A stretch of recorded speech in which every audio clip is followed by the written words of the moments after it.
Assalamualaikum warahmatullahi wabarakatuh. Selamat pagi sahabat Bawaslu. Jumpa lagi dalam acara Solutif, sosialisasi pengawasan pemilu partisipatif Bawaslu Kabupaten Temanggung.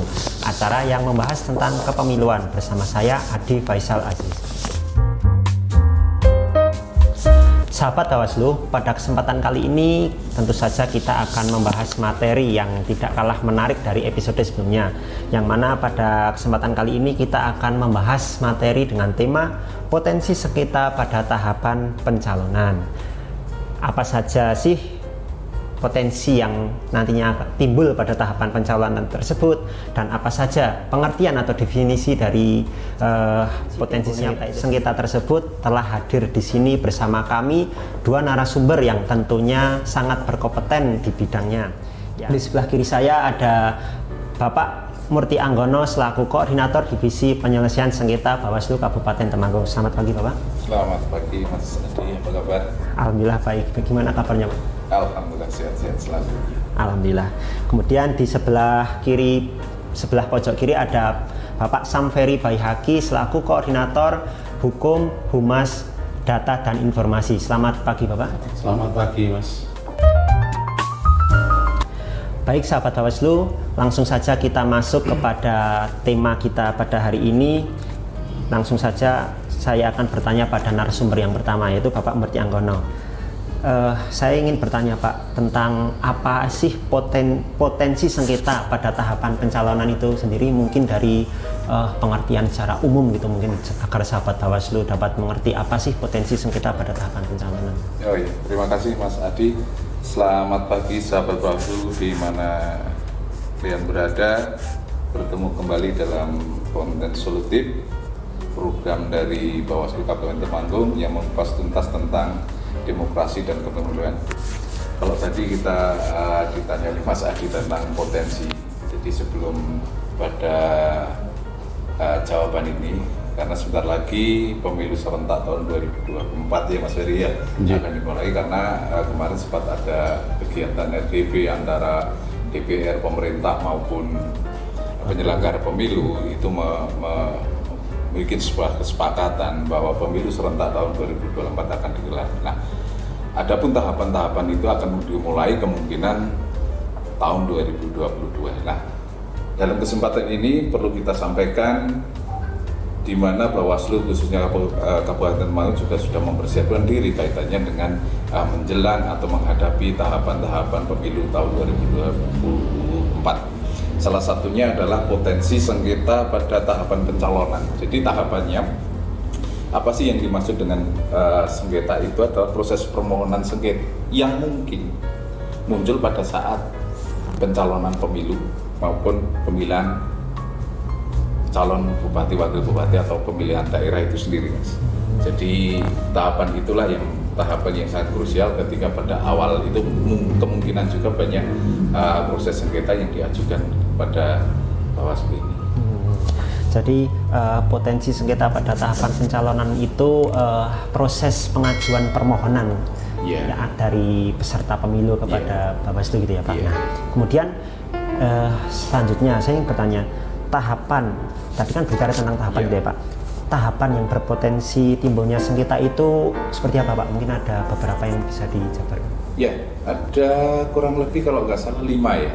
Salah satunya adalah tahapan verifikasi partai politik peserta pemilu yang baru, yang kemungkinan tahun 2022 ya Mas Ferry akan dimulai verpak itu berkaitan dengan peserta pemilu yang baru, sehingga mereka akan diverifikasi. Ini jadi sebuah potensi kemungkinan sengketa, karena ketika partai politik baru atau partai politik yang kemarin secara aturan tidak memperoleh thresholdnya sesuai dengan undang-undang itu, mereka harus diverifikasi kembali. Nah, ini menjadi salah satu potensi untuk pengajuan sengketa proses pemilu sendiri. Kemudian yang kedua, pencalonan anggota DPD. Karena di samping pemilihan peserta pemilu secara partai juga secara perorangan yaitu DPD. Kemudian selanjutnya pencalonan anggota legislatif itu sendiri. Kemudian pencalonan perseorangan di pilkada atau pemilihan. Dan yang terakhir pasangan calon yang diusung oleh partai politik itu sendiri. Jadi ada 5. Yang pertama verifikasi faktual partai politik peserta pemilu, kemudian pencalonan anggota DPD, selanjutnya pencalonan anggota legislatif, yang selanjutnya pencalonan perseorangan pada pemilihan, dan yang terakhir adalah partai pengusung pasangan calon itu sendiri. Ya, baik Bapak, tadi telah dijelaskan yang pertama itu verifikasi partai politik calon peserta pemilu baru gitu ya Pak. Nah, yang ingin saya tanyakan kemudian itu pasti di sini ada ketentuan mengenai dukungan dan kepengurusan dari partai politik calon peserta pemilu baru itu. Mungkin bisa dijelaskan bagaimana gitu Pak tentang ketentuannya. Ya, jadi kalau kita melihat dari verifikasi partai politik peserta pemilu putusan MK, Mas. Jadi di sini disebutkan putusan MK nomor 55/P UU Romawi 28 tahun 2020 menyebutkan bahwa partai politik yang telah lolos verifikasi pemilu tahun 2019 dan lolos atau memenuhi ketentuan parliamentary threshold pada pemilu tahun 2019 tetap diverifikasi secara administrasi, tetapi tidak diverifikasi secara faktual. Ini yang pertama. Kemudian disebutkan juga partai politik yang tidak lolos atau tidak memenuhi ketentuan parliamentary threshold, partai politik yang hanya memiliki keterwakilan di tingkat DPD aja di provinsi maupun kabupaten, partai politik tidak memiliki keterwakilan di tingkat DPR di provinsi atau kabupaten, harus dilakukan verifikasi administrasi maupun faktual. Jadi keputusan MK itu menyatakan bahwa kalau partai politik yang sudah memenuhi threshold hanya diverifikasi secara administrasi, tapi yang tidak memenuhi ketentuan tadi, misal tidak ada keterwakilan dari di provinsi maupun di kabupaten, dia ada verifikasi faktual maupun administrasi. Nah, untuk partai politik yang baru ini dukungan anggota sekurang-kurangnya 1000 atau 1/1000 atau 1/1000 dari jumlah penduduk di setiap kabupaten. Jadi setiap, misal katakanlah di Temanggung itu ada berapa Mas? Sekitar 500 ribuan ya? Ya. Berarti paling tidak mereka harus mengantongi 1/5000-nya kan? Jadi ya 1/1000, 1/1000-nya. Kemudian kepengurusan tingkat provinsi 75% harus ada di tingkat kabupaten maupun kota. Kemudian memiliki kepengurusan di 50% di setiap kecamatan. Jadi walaupun dia memiliki kepengurusan banyak, tapi kalau tidak ada di 50% dari jumlah kecamatan, itu masih harus dilihat kembali. Nah, ini yang kadang-kadang menjadi potensi sengketa ketika partai politik peserta pemilu yang baru ini sudah menyatakan bahwa ini kalau sudah memenuhi kepengurusan, cuma sebarannya. Ini yang jadi potensi sengketa di sebarannya itu juga. Selanjutnya yang perlu diperhatikan juga bagi partai politik, kepengurusan partai politik tingkat pusat paling sedikitnya 30% ada keterwakilan perempuannya. Ini menjadi penting ketika setiap kegiatan demokrasi yang sudah diatur dalam Undang-Undang Nomor 7 Tahun 2017 itu juga yang menyangkut keterwakilan perempuan secara 30%. Kira itu Mas. Lengkap sekali ya Pak. Kemudian tadi yang sudah dijelaskan tentang verifikasi partai politik calon peserta pemilu baru. Nah, sedangkan tadi yang nomor 2 itu pencalonan anggota DPD. Nah, itu juga tentu saja pasti ada ketentuannya gitu ya Pak. Pasti berbeda dengan yang calon peserta pemilu baru tadi. Mungkin bisa dijelaskan. Masih saya atau Mas Ferry? Saya dulu ya. Monggo.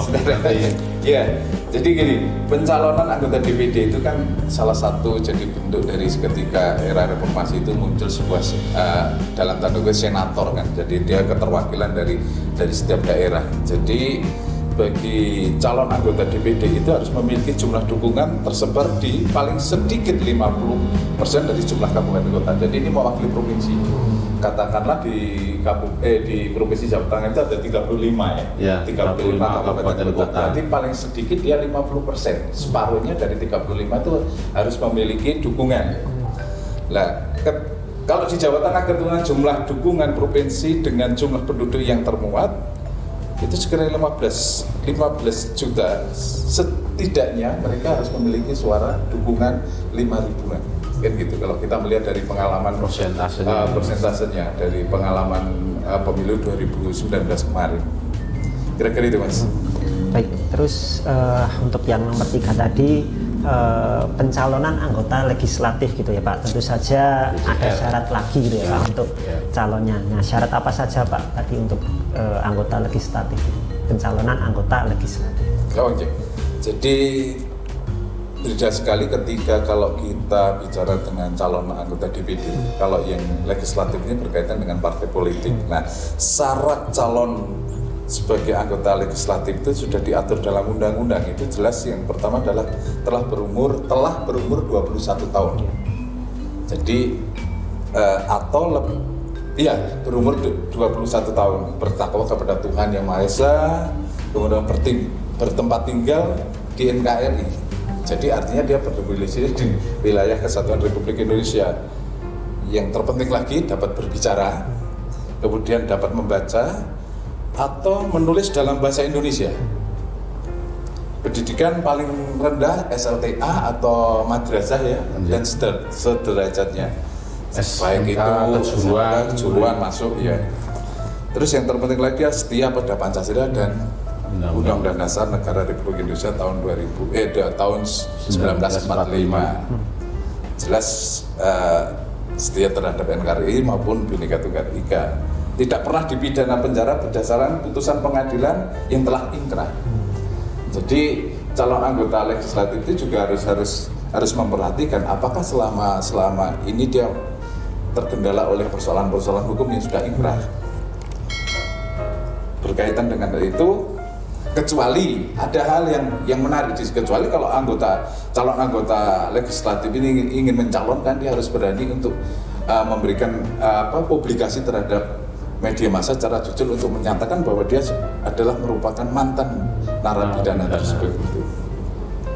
Kemudian dia bersedia bekerja penuh waktu, punya kartu anggota partai politik. Jadi kewajibannya salah satunya itu. Kemudian dicalonkan hanya satu lembaga perwakilan. Jadi gini maksudnya, ketika seseorang itu dicalonkan menjadi anggota legislatif itu hanya berlaku pada satu keterwakilan. Misal kalau DPR RI nggak mungkin dia akan mewakili di provinsi, dalam arti dia juga dicalonkan di DPR di provinsi ataupun di DPRD kabupaten kota kan itu. Kalau dia sudah dicalonkan pada DPR RI ya dia harus dicalonkan pada DPR RI itu sendiri. Jadi tidak bisa mendobel terus sampai pada tataran paling bawahnya kan gitu. Kemudian berkaitan dengan apakah ASN atau Polri atau TNI itu boleh mencalonkan? Boleh, dengan syarat harus mengundurkan diri sebagai anggota ASN, anggota TNI maupun Polri. Ini juga berlaku terhadap direksi, komisaris atau BUMN, Dewan Pengawas Karyawan BUMN maupun BUMD kan gitu. Kira-kira itu masih mungkin Mas Ferry ada tambahan lagi yang bisa berkaitan itu. Dijelaskan mengenai syarat calon, mungkin dari Pak Ferry ingin ditambahkan mengenai syarat calon bagi anggota legislatif itu. Baik Mas, terima kasih atas waktunya. Jadi yang sudah dijelaskan oleh Pak Imung tadi berkaitan dengan pencalonan, tahapan pencalonan, bahwa pemilu itu tahapannya itu kan macam-macam ini Mas, mulai dari daftar pemilih sampai kemudian logistik, dan pada kegiatan selanjutnya itu adalah pencalonan. Sebetulnya di semua tahapan pemilu itu ada yang namanya potensi-potensi, entah itu pelanggaran maupun sengketa proses. Sehingga Amanat Undang-Undang Nomor 7 Tahun 2017 Pasal 101 di antara tugas dan kewenangan Bawaslu ini adalah mencegah terjadinya potensi pelanggaran dan potensi sengketa proses tersebut. Sehingga kegiatan solutif inilah salah satu ikhtiar Bawaslu, salah satu upaya dari Bawaslu untuk meminimalisir, untuk menekan terjadinya potensi-potensi sengketa. Tentu yang berkaitan dengan tema pada pagi hari ini, kaitannya dengan tahapan pencalonan, hal yang mungkin berpotensi pada tahapan pencalonan DPR, DPRD provinsi, DPRD kabupaten maupun DPD ini berkaitan dengan prosedur administrasi.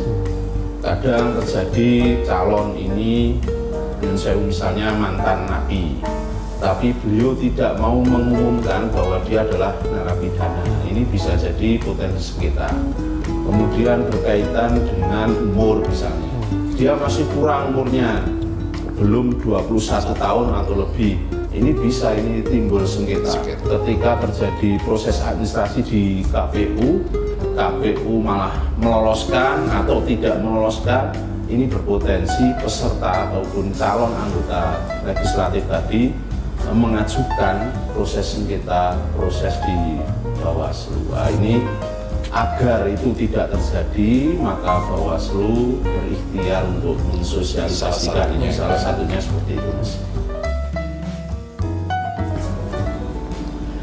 Baik, untuk selanjutnya untuk Pak Murti Anggono mengenai syarat pencalonan anggota legislatif, mungkin Pak bisa dijelaskan mengenai apa saja yang menjadi syarat pencalonan anggota legislatif.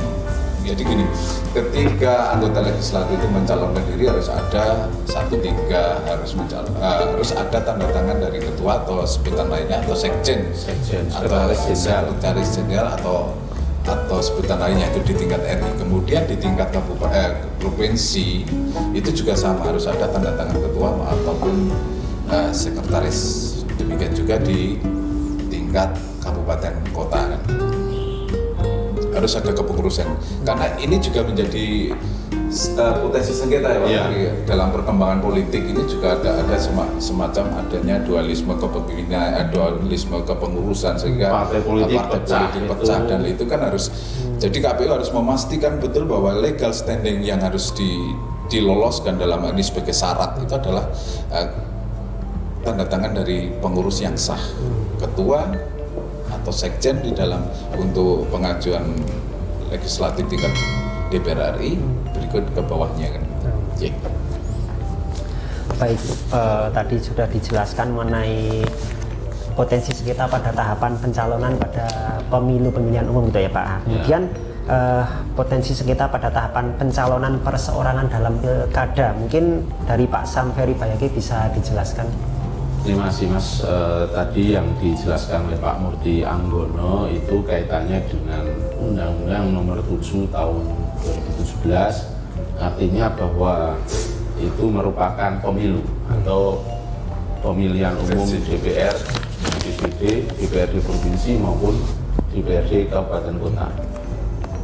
Nah, sekarang yang akan kita sampaikan di sini itu berkaitan dengan Undang-Undang Nomor 10 Tahun 2016 berkaitan dengan pemilihan kepala daerah, baik itu gubernur, wakil gubernur, bupati, wakil bupati maupun wali kota, wakil wali kota. Jadi ada perbedaan dasar hukum dan ada perbedaan undang-undang kaitannya dengan tahapan pencalonan.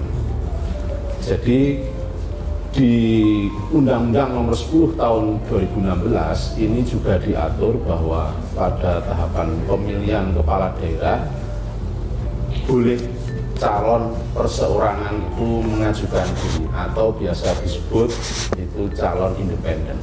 Itu boleh. Jadi tidak harus pasangan calon yang diusung oleh partai politik.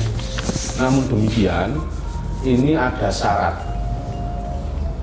Kabupaten kota yang memiliki jumlah penduduk dalam DPT itu 250.000 sampai 500.000, ini harus memenuhi data dukungan 10% dari jumlah penduduk. Kemudian yang 500.000 sampai 1 juta pemilih ini harus memenuhi 8,5% data dukung dari yang masuk dalam DPT tersebut. Kemudian jumlah dukungan ini lebih atau tersebar lebih dari 50% jumlah kecamatan. Kalau di Temanggung itu ada 20 kecamatan, artinya harus tersebar berada di 10 kecamatan. Nah, ini setelah diverifikasi oleh KPU benar atau tidaknya data dukungan dari calon perseorangan ini. Ketika tidak benar atau salah dalam hal verifikasi kemudian KPU meloloskan, ini bisa menjadi potensi sengketa ke Bawaslu, sengketa pemilihan. Jadi beda antara sengketa proses pemilu dan sengketa pemilihan. Jadi ada dua itu.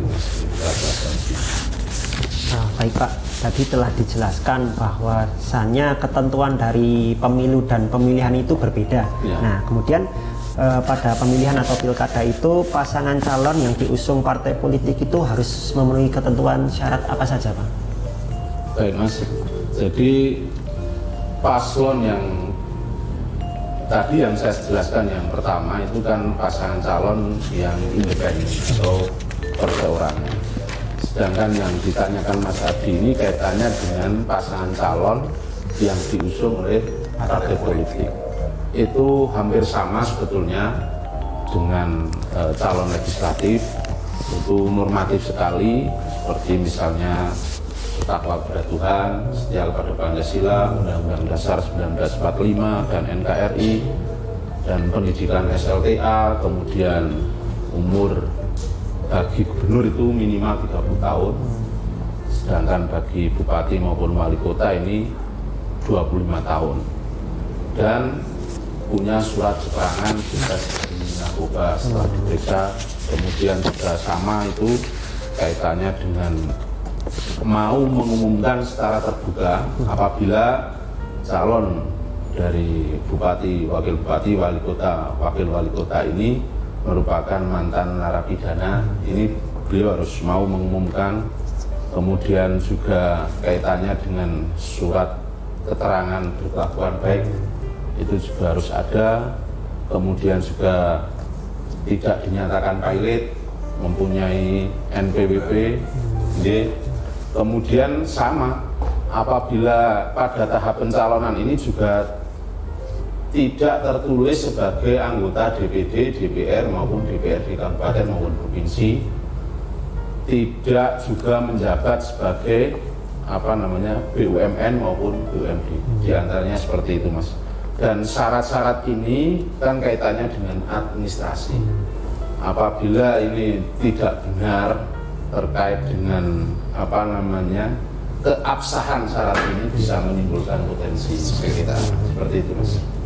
Baik Pak, terus kemudian untuk syarat pencalonan untuk pasangan calon yang diusung partai politik pada pilkada itu seperti apa Pak? Oh ya, itu diatur dalam undang-undang bahwa partai politik atau gabungan partai politik ini bisa mencalonkan pasangan calon bupati maupun wali kota dengan dukungan minimal adalah paling sedikit 20% dari jumlah kursi di DPRD. Sedangkan kalau melihat dari akumulasi jumlah suara itu adalah 25%. Syarat selanjutnya bahwa gabungan partai politik atau satu partai politik jika itu memenuhi 20% tadi, ini syaratnya hanya bisa mengusung satu pasangan calon. Sama sebetulnya dengan anggota legislatif, ini kan nggak boleh kemudian mencalonkan DPR, mewakili DPR RI, kemudian juga mewakili provinsi juga nggak boleh. Jadi hanya bisa mencalonkan dalam satu pasangan calon. Dalam hal parpol atau gabungan parpol ini mengusulkan paslon yang menggunakan perolehan paling sedikit 20% dari jumlah kursi di DPR, ini hasil bagi jumlah kursi menghasilkan angka pecahan itu, maka bisa dibulatkan ke atas, itu bisa dibaca lagi karena di setiap tahapan itu juga diatur di namanya peraturan Komisi Pemilihan Umum. Ini diatur lebih rinci lagi. Itu Mas. Baik Pak, kalau boleh saya menyimpulkan dari materi yang tadi disampaikan tadi, pada dasarnya tugas dari Bawaslu salah satunya adalah melakukan pencegahan ya Pak. Nah, pada saat ini materi yang kita sampaikan yaitu potensi kita pada tahapan pencalonan yang pada dasarnya pencegahan yang pencegahan untuk terjadinya sengketa proses pada tahapan pencalonan itu tentu saja para peserta pemilu dan pilkada perlu melakukan pencermatan dalam persyaratan-persyaratan administrasi gitu ya Pak. Ya, betul. Nah kemudian yang kedua melakukan sosialisasi terkait pencalonan seperti pada kesempatan kali ini gitu ya Pak. Ya. Nah mungkin dari Pak Ferry ingin ada yang ditambahkan mungkin sebelum kita akhiri. Jadi begini Mas, salah satu tugas dan kewenangan Bawaslu itu kan mencegah. Kita akan mendorong kepada KPU untuk mensosialisasikan syarat-syarat yang absah sesuai dengan prosedur dan tata cara yang benar ini bagaimana. KPU harus mau dan mampu kemudian mensosialisasikan kepada para peserta pemilu ketika ingin mencalonkan bupati, wakil bupati, wali kota, wakil wali kota agar benar-benar sah dan absah. Ini harus sering dan dilakukan secara masif sosialisasi sehingga pada saatnya nanti pendaftaran bakal pasangan calon ini sudah benar dan sesuai dengan prosedur. Kemudian yang kedua, Bawaslu juga akan melakukan sosialisasi dan pendekatan pada partai politik bahwa yang namanya syarat administrasi ini menjadi mutlak ketika ingin mendaftarkan atau mengusung pasangan calon. Jadi tidak kemudian antipati beliau-beliau ini, mereka-mereka ini harus ada rasa ingin tahu ataupun akan kooperatif, ingin tahu sehingga kita dorong baik KPU maupun peserta. Jadi tidak menimbulkan potensi-potensi pelanggaran dan sengketa seperti itu. Kemudian untuk Pak Imo mungkin ada yang tambahkan? Iya, mungkin di ini yang mungkin menurut saya terjadinya banyak potensi itu nanti di pada tahapan DJS ke DJT kan ya. Persoalannya di dalam perjalanan misal ada banyak syarat ya secara administrasi ternyata dia gugur kan. Gugur karena ketentuan perundang-undangan yang misal usia dan lain-lain syarat-syarat yang harus disampaikan. Nah ini menjadikan satu persoalan. Nah apabila di dalam partai politik untuk pengajuan calon legislatif itu ada salah satu atau berapa anggotanya bakalan calon legislatif itu gugur bisa digantikan dalam artian harus mengikuti ketentuannya. Misal katakanlah gini, termasuk keterwakilan perempuan itu Mas Ferry. Jadi setiap di JS itu ketika partai politik harus mengajukan itu ternyata harus memenuhi quorum perempuan. Jadi 30%. Jadi 3 orang dalam daftar susunan itu harus satunya harus perempuan. Apakah itu di nomor urut 1 atau nomor urut 2, nomor urut 3. Jadi setiap tiga bakalan calon itu harus ada perempuannya kan gitu. Terus yang kedua yang terpenting lagi ketika partai politik ingin mengajukan calon legislatifnya harus disesuaikan dengan kuota kursi yang diperebutkan di dapil tersebut. Tidak mungkin secara ketentuan hukumnya tidak mungkin melebihi dari kursi yang disediakan. Jatah kursinya misal 7 ya harus partai politik harus mengajukan calonnya 7, nggak boleh lebih gitu Mas. Kalau itu misal lebih nanti kalau keterima semua kursinya siapa kan gitu. Jadi itu perlu diperhatikan dan maksudnya gini. Jadi ketika pendaftaran ini ada 9 bulan sebelum hari pemungutan suara dimulai. DJTN-nya harus tahapan itu harus dimulai. Dan kemudian kalau apabila di perjalanan itu ada DJS nanti kembali ada perubahan karena syarat administrasi tidak memenuhi sehingga bisa diganti, itu partai politik harus mengganti dalam kurun waktu 7 hari setelah diumumkan dari KPU. Nah, ini potensi sengketa inilah yang muncul karena sengketa proses ini berkaitan dengan SK dan berita acara yang ada di KPU itu sendiri. Ini menjadi penting. Jadi kami seperti halnya tadi Mas Ferry dikatakan bahwa juga akan mendorong KPU sebagai penyelenggara ini untuk selalu memberikan informasi penting, apalagi tahapan pemilu tahun 2024 ini hanya hitungan bulan. Kalau kita hitung ini sudah mendekati pada tahapan awal, tahapan yang sangat krusial ketika tahapan pencalonan ini, baik pencalonan untuk partai politik peserta pemilu yang baru maupun yang sudah masuk dan ini juga ada irisan juga dengan pemilihan. Pilkada Itu juga jadi persoalan, sehingga akan banyak sekali potensi-potensi sengketa proses ini yang akan muncul. Baik sahabat Bawaslu, demikian tadi materi yang telah disampaikan oleh kedua narasumber kita pada kali ini. Untuk Pak Ferry dan Pak Imung, terima kasih atas materi dan waktunya. Semoga di lain kesempatan kita dapat bertemu lagi di episode solutif selanjutnya. Terima kasih sahabat Bawaslu. Baik sahabat Bawaslu, sekian episode solutif pada kali ini. Bagi sahabat Bawaslu dimanapun Anda berada yang belum mensubscribe channel YouTube Humas Bawaslu Kabupaten Temanggung, untuk dapat mengklik tombol subscribe di bawah ini. Dan kemudian untuk sahabat Bawaslu yang ingin memberikan masukan, saran, kritik atau komentar, dapat ditulis di bawah di kolom komentar pada video kali ini. Sekian, wassalamualaikum warahmatullahi wabarakatuh.